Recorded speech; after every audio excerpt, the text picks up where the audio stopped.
Hello everyone and welcome back to my channel. If you're new here, my name is Caitlin and I upload a whole bunch of different types of videos on this channel, mainly surrounding true crime and psychological cases, as well as a little bit of university and lifestyle sprinkled in where I can. So today we're back discussing another case. As always, there will be the usual disclaimer in the description, but as always I like to mention at the start of these videos that I apologise if I get anything wrong. I'm obviously meaning no harm whatsoever. I have no ill will with creating these videos, so if I make a mistake or miss something out, I am genuinely so sorry. I am just trying my best to piece together all of the information of each of these individual cases based on all of the sources that I have access to on the internet only. So today's case that we are going to be talking about is the case of Star Palumbo. Now, she disappeared and it's a very, very strange unsolved case. So if you want to hear a little bit about the case, then keep on watching and we shall just get started. Star Palumbo was, at the time of her disappearance, 25 years old. She was born and raised in a place called Tuscan in America, and then in the year 1999 she moved in with her grandmother in Reno, living with her full time. So according to the police records, while she was living with her family in Tuscan, she committed a number of petty crimes. She was convicted of a number of minor charges, and it's believed that this is kind of the main reason why she moved away to Reno. She went to start a new life with her grandmother to try and, start with a fresh, clean slate and avoid her criminal past. On April 25th of the year 2000, Star placed a phone call to her mother from Reno to Tuscan, and her mother said that she sounded particularly frantic. While on the phone to her mother, Star had said that she believed that her phone had been tapped and that she had someone following her everywhere she went, listening into all of her conversations, and that she never quite felt alone. This obviously panicked her mother, as she had never mentioned any of this before, and obviously she was so far away from her daughter that she didn't know how to help her. She was worried that she was actually in danger. During this phone call, Star had also told her mother that she wanted to move back to Arizona with her family and start her life back up again, living with her family like she originally was. And not long after this, the phone call to her mother ended. Now from here it is known that Star met up with some friends in Reno. Now in terms of Star's movements that day, there isn't a lot known. It's all very, very up in the air. There's not a lot of details, so I apologise if I missed anything, but mostly I couldn't find anything to fill the gaps, any information, specific details. So upon later speaking to Star's friends after her disappearance during the investigation, investigators realised that she was actually quite a heavy drug user. She turned to drugs, especially since moving to Reno. In particular, she was known to be using meth a lot. While living in Reno, she'd been working in a local little pawn shop just to sort of earn a little bit of money, pay some rent, but if anything, the money that she was earning at this pawn shop was just supporting her habit, her drug habit. It was funding her, and as her addiction became stronger, the income that she was earning wasn't actually enough to support the nasty habit that she had. And many of her friends that she knew in Reno said that they believed she had even turned to drastic measures, including prostitution, just to fund this meth habit. Now back to Star's disappearance herself. So the day after this strange phone call was placed to her mother, on April the 26th of 2000, a local police officer was sent out by dispatch in response to a call that had been placed claiming that a female was found in a restricted area in the local airport. Upon him arriving, the officer found Star. She was on the tarmac, so she was out on the runways, and she said that she was looking for her little sister who had been in the airport with her, but she had run off, and so she'd followed her onto the tarmac to try and find her. And he said that as much as her story kind of made sense, he felt kind of uneasy. He wasn't 100% sure because of the way she was acting. She was acting a little bit troubling, a little bit just not really quite with it, and so he wasn't entirely sure whether to fully believe her and trust her. So he didn't fully agree with her story. He didn't fully trust that this was the full case, but as a precaution, rather than arresting her, like I said, she didn't really need it, as a precaution he offered her a lift to a safe place that was not too far from the airport. So he decided he would drive her to the Reno Hilton Casino, which is obviously a hotel, and she would be able to find her way from there because it's pretty central.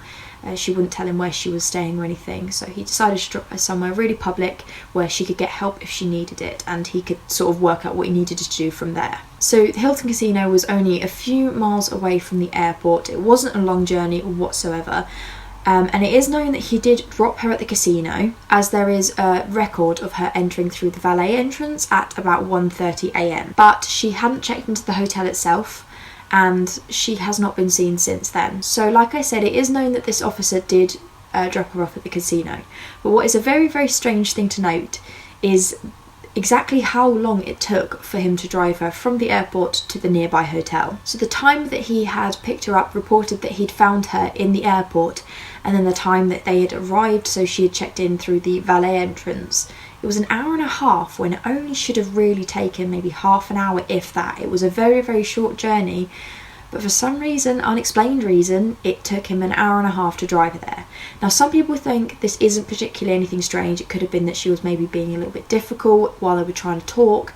There could have been traffic, it could have been all of these other things, but some people do say that it is quite strange, and I do agree. I think there maybe is something there. Following day, on April 27th, police dispatch received a call reporting a car parked illegally on the same property of the airport that the previous call had been, so where Star had been found.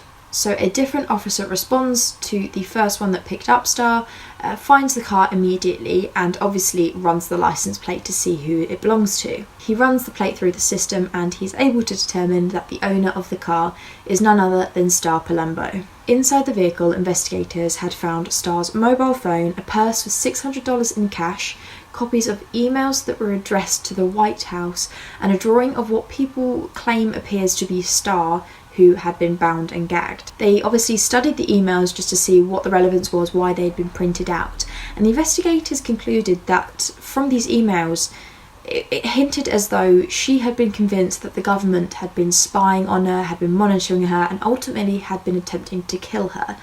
Now, if you think back to the strange phone call she'd had with her mother a couple of days before, this all starts to link up, this paranoia. She seemed to believe that someone was following her and monitoring her, and these emails confirm that she believed it was the government. And also amongst her belongings, they found a number of books on how to disappear, how to fall off the grid, how to start a new life with a brand new identity, which this all starts to add up. And like I say, these are all very, very strange. They do add up. They are still strange though, and they do link with the frantic phone call that Star's mother had received. So there is no official date that I could find personally.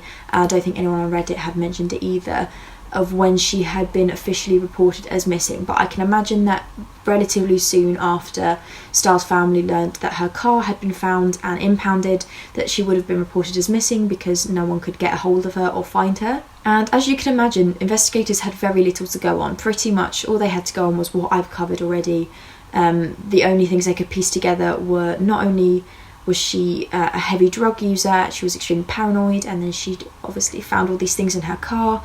It didn't look very good. All they could simply do at this point was hypothesize and theorise potential scenarios that could have occurred to Star, whether that be foul play, or she disappeared of her own accord, or even some sort of drug-induced state. And this is the mainly argued and supported theory, is that she suffered some form of a psychotic break, likely as a result of the extreme drug use that she had been putting herself through. However, another possible theory is that she is just an unfortunate victim of foul play, so she could have been with just another person being involved and sadly leaving no sign of where she is. It is always possible, and it is also possible that she was a victim of foul play as a result of criminal association. So there were obviously reports of her being a prostitute, having links to obviously a lot of drug rings, so it's possible that perhaps she had come in contact with the wrong person, crossed the wrong person, and she had suffered as a result. Following this particular theory, investigators were able to determine that she had quite a few links with men who were believed to be clients of hers, if this whole prostitution theory is supported is correct. And these associations are very unlikely to be at all safe. So these were very dangerous men, whether that be criminals or quite high up. They had a lot of connections.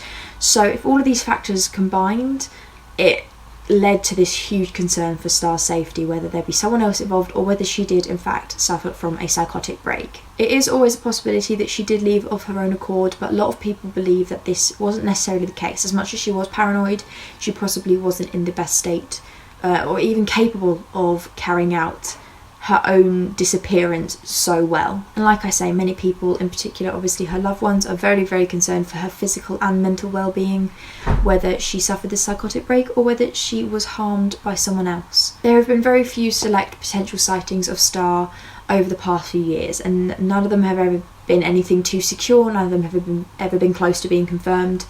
So sadly, there is no sign of her whatsoever. So let me know your thoughts down below, which of these theories you think is the likeliest. Obviously there's a lot to go on because there isn't a lot of detail, so a lot of it is theorising what your gut says. So let me know your thoughts down below. I love seeing your guys' discussions.